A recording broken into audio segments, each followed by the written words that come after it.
I know.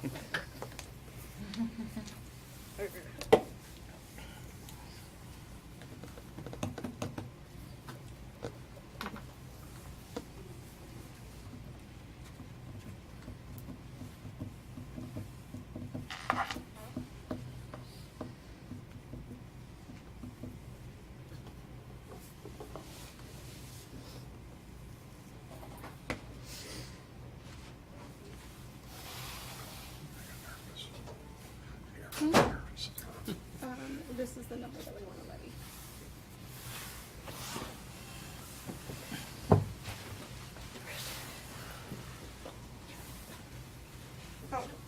Oh, that's what I See, thought. I was wondering. It seemed like he was banking a little bit there. I don't think they're ready. What you doing now? That's stuff on recording, man. I'll trip. By himself. Chris was our cue. Go ahead. I can't do it until this is done, even though the clock's ready. It's just a false alarm. You got a minute and 37 seconds, John. It's a long time to stand up, John. He got up, but he didn't get out. But then Jolene got up. All right. We'll call the meeting to order. I pledge allegiance to the flag of the United States of America and to the republic for which it stands, one nation, under God, indivisible, with liberty and justice for all.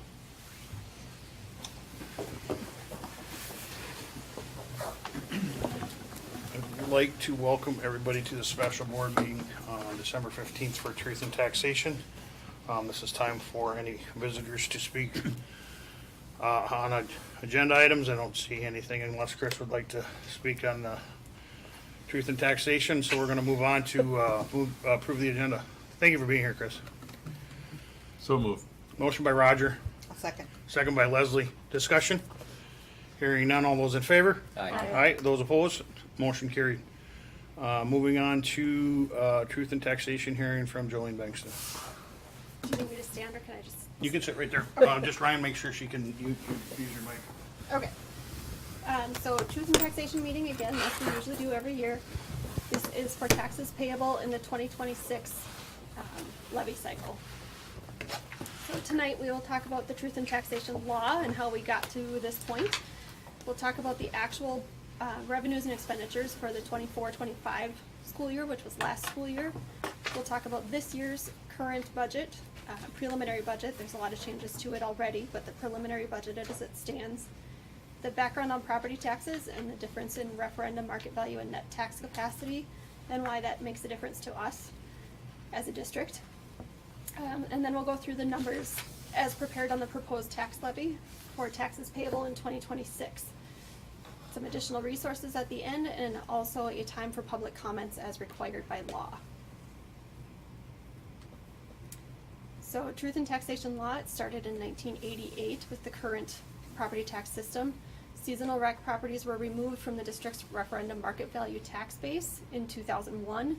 And the reason that makes a difference for us is because we are 40 to 45% seasonal rec properties in our district. Counties are required to send out proposed tax statements based on the preliminary numbers that we set, along with the cities, counties, townships, etc.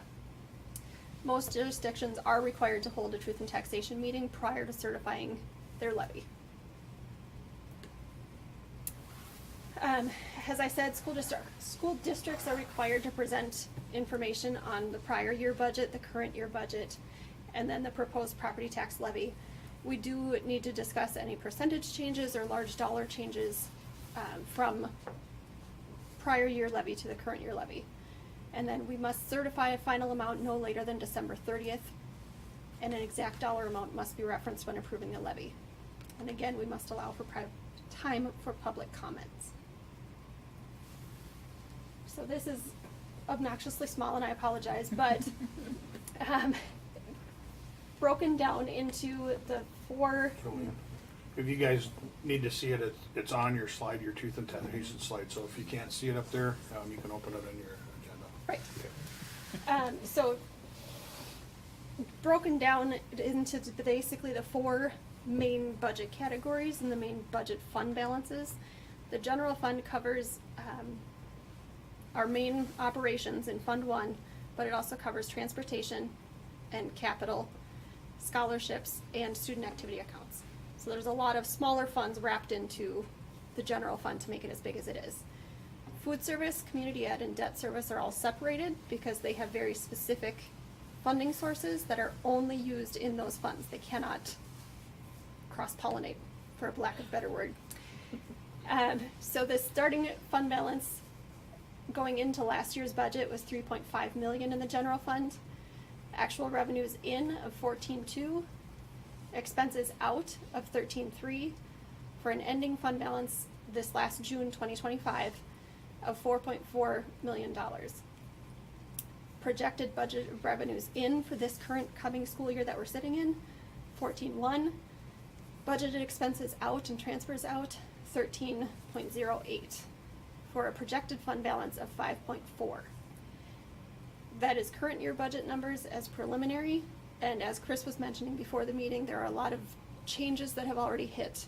There's compensatory revenue changes and the Paid Family Medical Leave Act, and there's just a lot of moving pieces that are already impacting that budget and not reflected in these numbers. So because the general fund is the biggest out of this slice, you'll see it's 90% of our overall revenues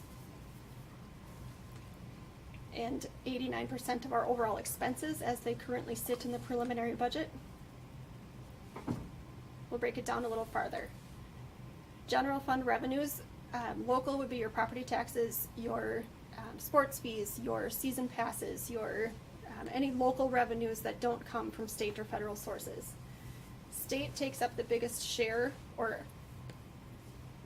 awards the biggest share of our funding at 85% of the overall general fund, and then federal would be your title programs in the general fund. General fund expenses, salary and benefits as a district, not including food service or community ed, would account for 76% of our overall budget. And then going down the list, purchase services, fees for services outside district staff, supplies, materials, capital expenses, and then kind of the blanket other category. So background on property taxes. The county assessor determines market value for each parcel in the district, and then the legislature sets the tax formula for tax capacity. The county auditor uses that formula times the value as the property to determine the tax capacity for each parcel and then the district as a whole. The state legislature sets formulas for each levy category, and then MDE uses a formula to determine school district levy amounts. We adopted a proposed levy in September based on those MDE calculations, and then the numbers may fluctuate depending on what is reported to the levy system, but you'll see in our pages that it's the same as it was in September for this year. And we do finalize the amount at tonight's meeting. The county auditor divides the final levy amount by each district's total tax capacity to get the tax rate, applies that rate to each individual parcel, and determines how much money gets paid back to the school district. Note that we are one step in the process, and there's a whole lot of moving parts around us to get to tonight.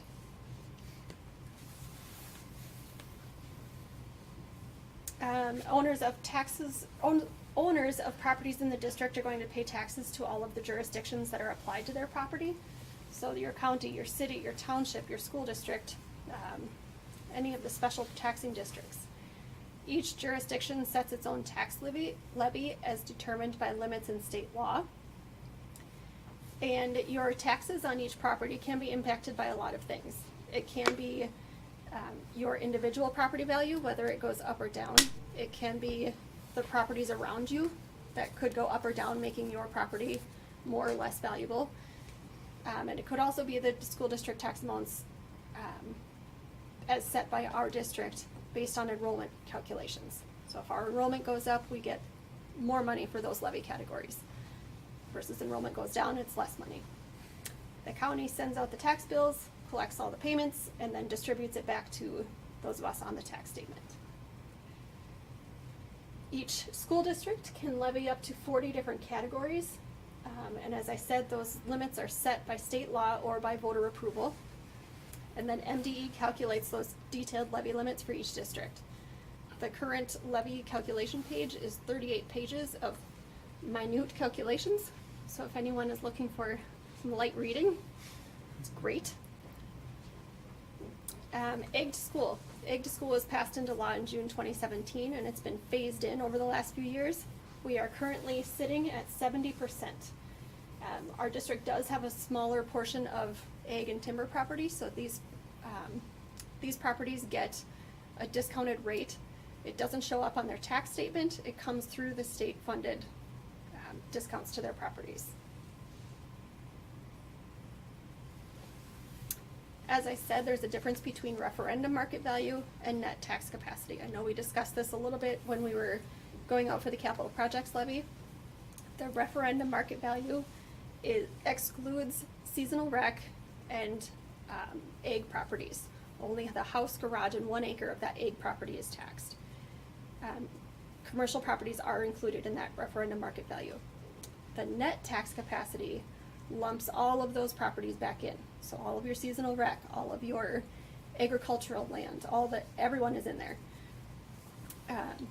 Your operating referendums go to RMV. Your bond and capital project levies go to net tax capacity. So our capital projects levy floats over the net tax capacity and is impacting every property in the district.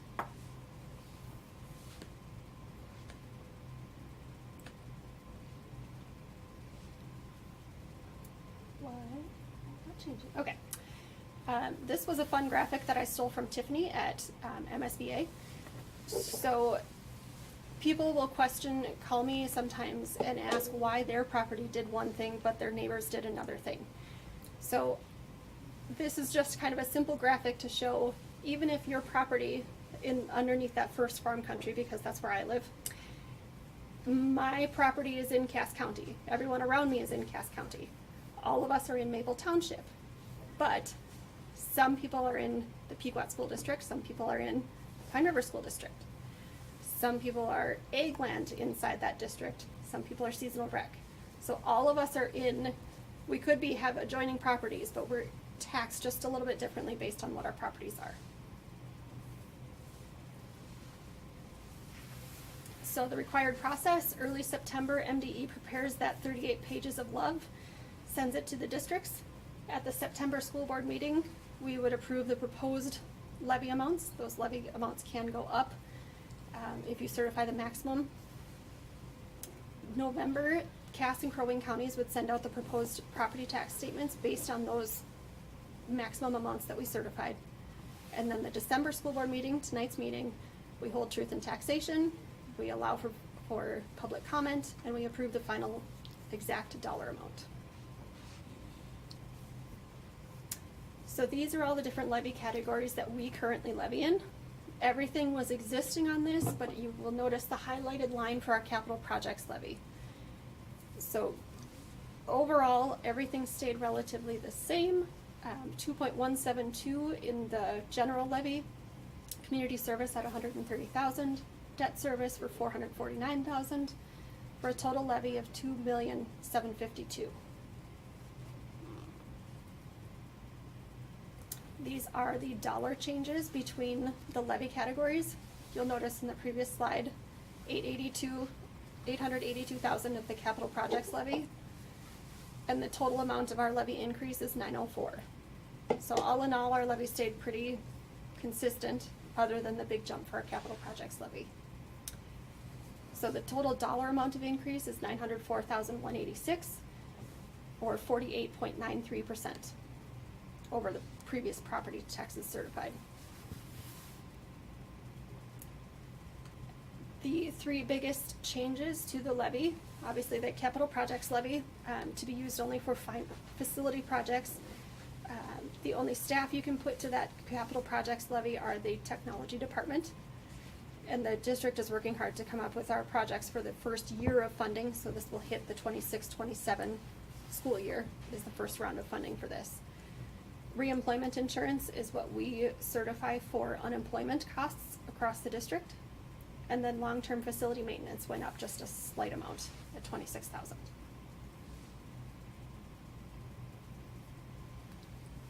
I broke it out for you by RMV and net tax capacity. So you'll see that of the 904,000, net tax capacity is taking the bulk, and then some, of the dollar increase.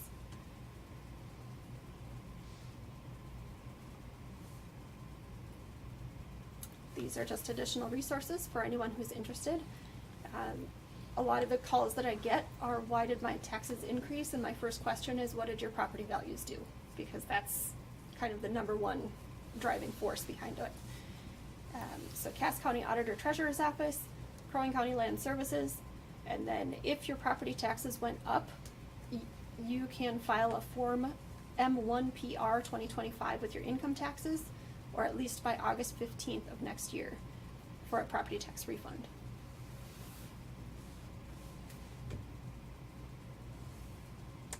That's all I got. Thank you. Thanks, Jolene.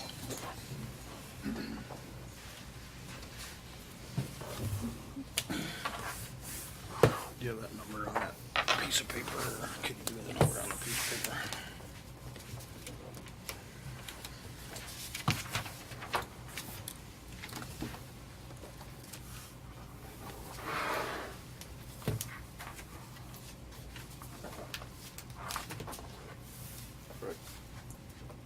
Yes.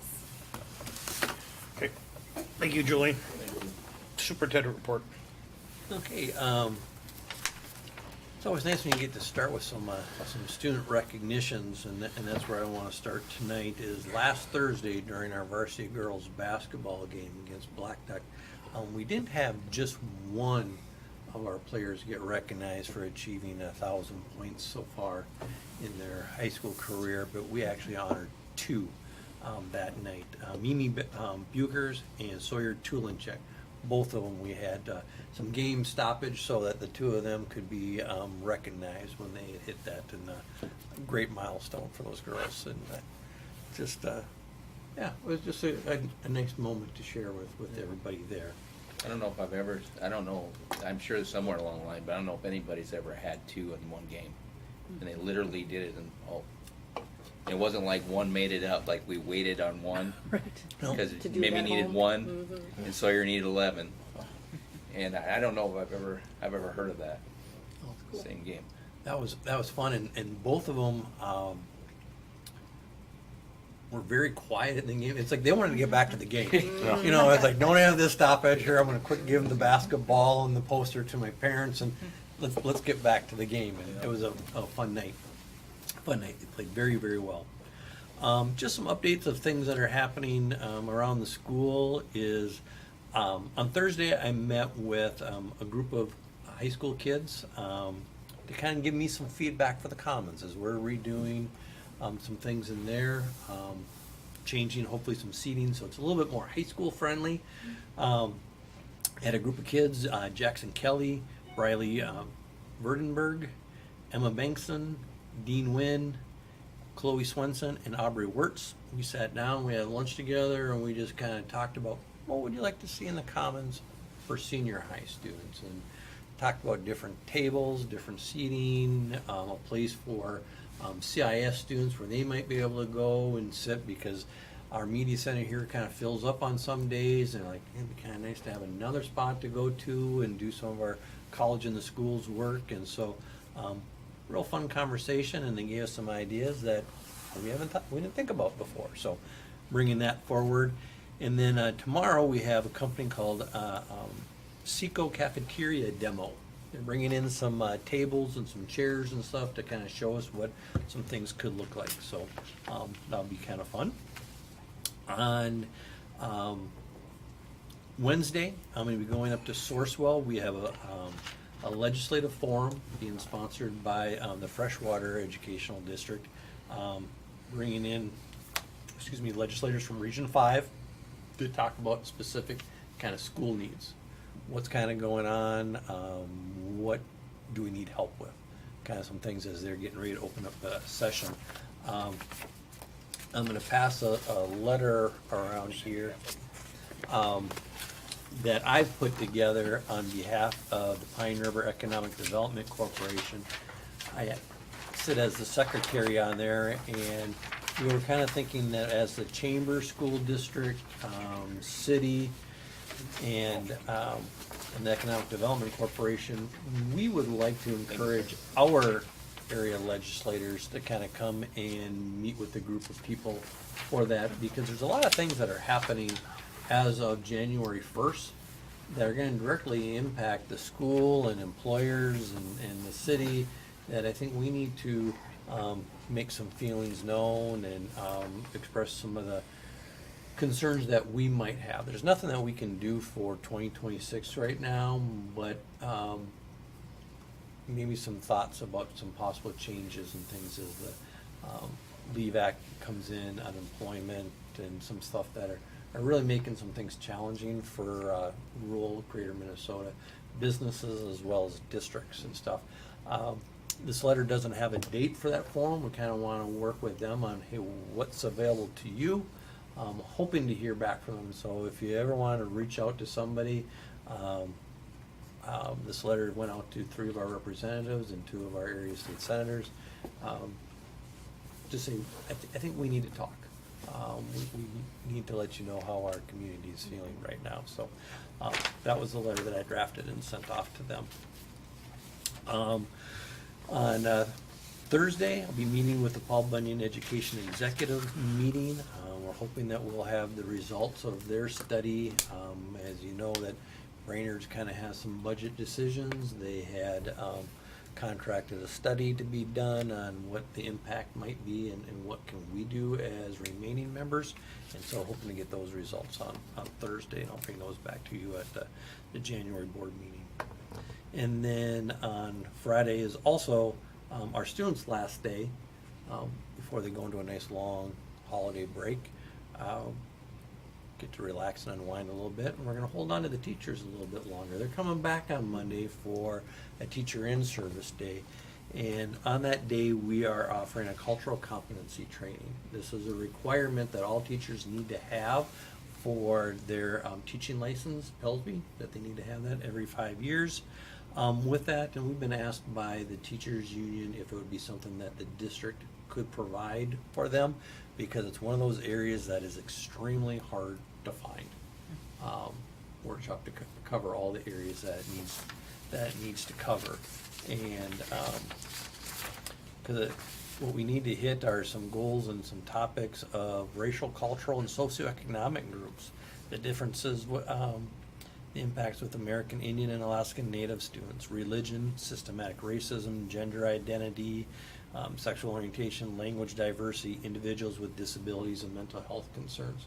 So those are all the things that get into just understanding that cultural diversity out there, and making sure that we are competent in recognizing and understanding those differences. That doesn't mean we teach these differences. It means that our teachers need to be trained in how to recognize, approach, communicate with, and deal with. So we've contracted with Sourcewell with that, and it'll be an all-day training for our teachers on the 22nd.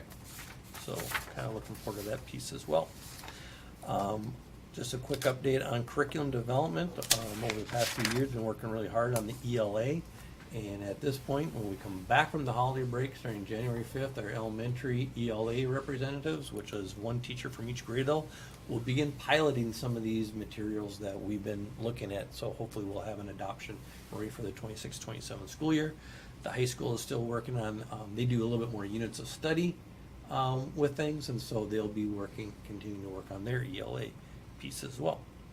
And I will stop there, because we'll talk about strategic planning coming up. Yep. Okay. Thank you. Any questions? Any questions for John? Letter's good, by the way. Moving on to strategic plan. We have the partner ed proposal and the teamwork proposal. Yep, those are in your board packets. We had narrowed it down to those 2. I've been in touch with both companies just to see what their availability is, ask some questions about working how it proceeds, scheduling, and both of them had said that they're very workable to our schedule, because they want to make sure that we address our needs. And I said, working on this spring might be a little tight yet, as we have a lot of things with the curriculum adoption process and things that we're doing that the staff are, with piloting and things, that they're pretty thin right now. So it's something that we could kind of look at. And I even asked, has anybody ever thought about doing some things over this summer? And both of them have said, it's your schedule. It's what you want to do, because the first part of it really is working with the school leadership teams and the school board. So we could potentially start in August and then bring the teachers and the community in once we get going with the school year a little bit. I don't know if you guys had a chance to read through those, just some highlights. The pricing, there's a little bit difference in the pricing. Teamworks wanted to make sure that I knew that's the max it will be. They said many times it comes in under that price, and that we'd have some savings there, or we could use that for some more support services later on if we chose to do that. They would have roughly about 19 sessions, ranging from 1 to 6 hours. If you notice at the school board, a lot of work there for the school board sessions on it. Those are some of the 6 hours as we start really visioning out and mapping out where we want to go and what do we want to become. Neither one of those includes travel, and so we would try to kind of schedule some of those meetings or some of those sessions on the same day or within a couple days, so we weren't paying travel back and forth. Any questions that you have? I know that, Roger, and we talked about that the teamwork, I don't know if everybody had a time to dive into all this, but that teamworks proposal really looked good, and it looks like for what we need, and we're gonna nuts and bolts this thing together. I mean, I was really impressed with that proposal, and I guess I would, if there's something other with partner ed that I missed that y'all wanna talk about, but I know that, like I said, I've touched base with a few on this, and that we kind of like that teamwork proposal, so. Would like to be able to ask to have it as an action item for January's meeting, so we can get this process going. And again, you can all be mad at me because I kind of suggested August, late in the fall, to get things going. But gives us time to make sure that we have some really good work in before we bring everybody else in. And again, as we worked hard to get the audit or the levy, this is going to be another one that we really got to dive in, and the board's got to be 100% behind this. And so any questions that we need to have asked, and it's a lot of work, but I think that I was really excited when I looked this over that they're going to be very beneficial for our district. So excited for that. So if it's okay with the board, I'll move it to an action item in the January meeting. And any objection to go with the teamwork proposal? No, I looked at it too, and I felt like they were pretty comprehensive in what they were gonna do. And I also like that we're not gonna throw away what we already have. Yeah. We're gonna look at that and try to figure out if we wanna keep moving on, right? Yeah, and That's important. you don't have to slice everything out. And I think we have some great work. I mean, we're doing some great work, and we see people are buying in. How do we shape it and form it to make sure that we're moving on? Yeah.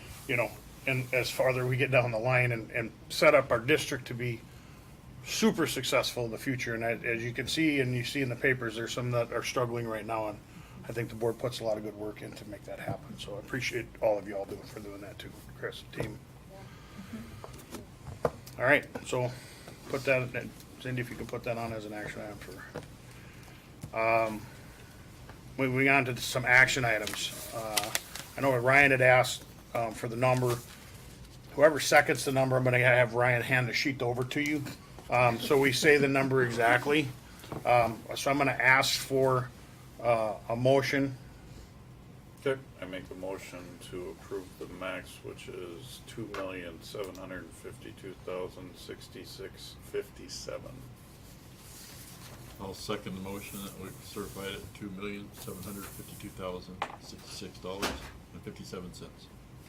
Got a motion, a second. Discussion? Hearing none, all those in favor? Aye. Aye. Those opposed, motion carries. Moving on to item 6.2, approve the rate of pay for student workers in the work program at current minimum wage. So moved. Motion by Nikki, I'll sec- second by Carrie. Discussion? All those in favor? Aye. Aye. Those opposed? Motion carries. Jolene handed out the federal single audit that we were waiting on some numbers for. We had everything done, it looked right, but we were waiting on a little bit. Does anybody have any questions on that you can ask Jolene, because I'm not gonna answer them. Any questions on this? Again, great job, thank you for team and staff for getting all this done. If you wanna know how to not do it right, look at. Okay. So, I need to approve 2024-2025 single audit and federal funds prepared by Clifton Larson Allen. So moved. Motion by Ryan, I'll second. second by Leslie. Discussion. Hearing none. All those in favor? Aye. Aye. Those opposed, motion carries. Open forum. I don't see anybody. We wanna check anybody out in the hall for, truth and taxation. Dave, if you could do that for me. Anybody at the board table? I just want to share two things. One thing is this, so the school has started up their wellness committee that took a little hiatus since Renata left. But Jill is getting it back going, and I don't know if I offered or if I was asked, or maybe it was a little bit of both. But I attended their first meeting, I guess. And so it was just Missy, the school nurse. There's Cheyenne Hicks, Jenny Travis, Jill, and then the ship worker from Cass County, Selena. And it was just really good discussion, and there was a lot of energy around just how do we support wellness in the building for staff and kids. So I know we've talked about committees in the past, and so I just wanted to bring that up first to let everybody know that it is happening again. And like, not to belabor the committee topic again, because we talked about it and we decided that the work sessions are kind of filling that void. And I also think with strategic planning coming along, maybe keeping committees on the back, just in the peripheral, might come in handy to really move things along as we Can I ask you a question? do things. From the board chair, would you be interested in running that and then getting back to the board on any health and wellness that goes on, if they Yeah. can have continue that meeting? Absolutely. Anybody have a problem with that at the table? No. Anybody else would like to join Nikki at those meetings? We just can't have three, because then they have to Right. be special meetings. Okay, so if Yeah. you'll do that, that Yep, would be I good. would, yeah, I would be happy to do that. One thing that kind of came from that as well, and I'm glad that you talked about celebrations for our two basketball gals. But along that wellness line, so we're having a couple people retire after some significant time in Pine River. We had some celebration with Terry Holden, we had our Teacher of the Years, and I am wondering how the board would feel if we took a little bit more, I don't know, like public facing chances to like celebrate them. And not all the great things necessarily, but those really earmarked things like retirements and those kind of things, by just being able to sign a card and give that on behalf of the board. And I don't know if that is something that we need to have like further discussion on, to come up with like how, who and when and how, but I would be happy to get things set up to help lift up the good things that are happening in the building. And I think it's good for us to show our appreciation for those people that are doing the great work that we are asking them to do. So I don't know what. Not really sure on that one. Well, Okay. I don't know. well, some of those things can be easily as done as, Nikki and I had talked about it a little bit, and if, somebody wanted to be in charge of buying a card, and then just at the end of the meeting, you guys can all just sign the card on behalf, because we've had some retirements, with people that have been here for a long time, and not a lot of recognition happen. I mean, not even on the school, and some people don't want it.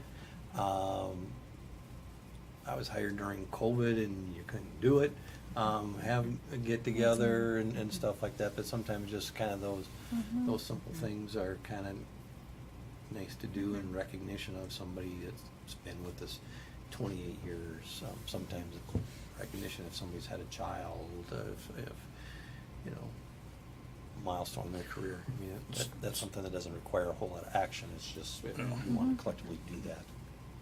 Some of the stuff around the school I wouldn't have an issue with, but some of the things, personal issues, or Right. personal things, I think that we'd have to watch very gingerly, because some people don't like that. But Yeah. anything to do inside the building, and I think that Cindy and I have been, we try to remember to, and Cindy usually gives me, hey, you know, and for the most part, I know all the teachers that are retiring because they were here when I was here. Right. Making that, but a card or something nice would be nice. And then we just have to make sure we stay within the guidelines of Right. dollars that we can spend. Yeah. Absolutely. And that's why just right now we're kind of basically talking about a card. Good. Right. Yep. You know, the acknowledgement and things, and with the wellness committee, it's nice to hear that up and running again and moving. Cindy sent some things out with just our insurance, you know, on healthy habits, and kind of discovered I don't have any. You know? Not a one. At least you But with can- my Mountain Dew, and You're somebody had to have consistent. power rings at our meeting this morning, and so it's like, Right.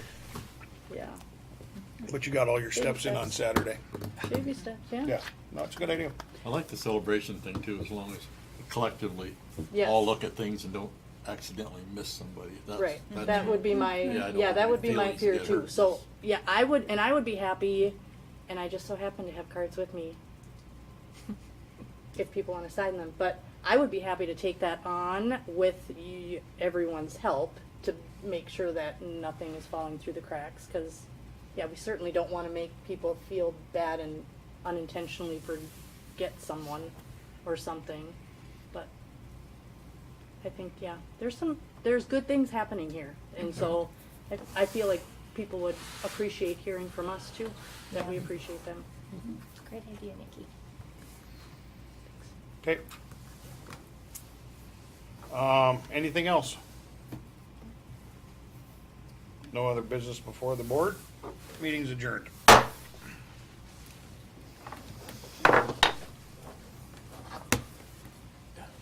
Done deal. Thanks, Roger.